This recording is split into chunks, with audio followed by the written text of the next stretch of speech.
شيل الباب. أحمد شوي. بعدين فك اللي فوق.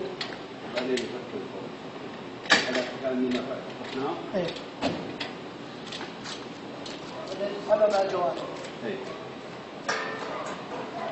تقدر تسحبها. لا أفضل ايه.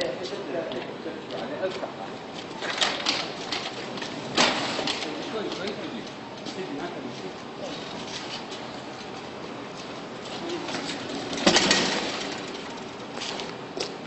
ما تدري هي تعود عليها خلاص. خلاص يعني ايه. انا بس اعرف الفكره عشان لا ادق علي الا علمه شلون شلون. بسرعه يجي يصير خفيف عليه. ايه.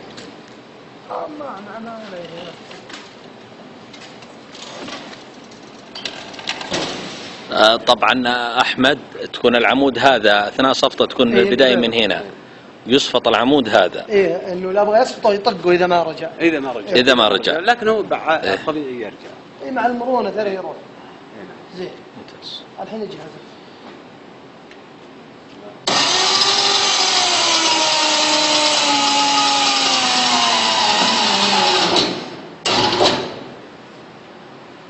ما شاء الله ما شاء الله. إيه. ويرجع يفتح الباب. وهذا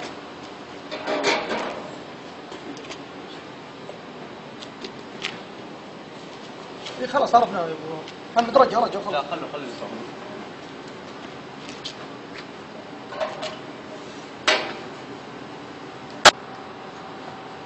هذا يسقط على فوق دائما. لا منه جاي يقفلها لازم يقفل. لازم سبب له مشاكل. يسبب له مشاكل. لا يضغط على هذا يصير هنا يضغط على ما ينصت صح. ايه خلاص.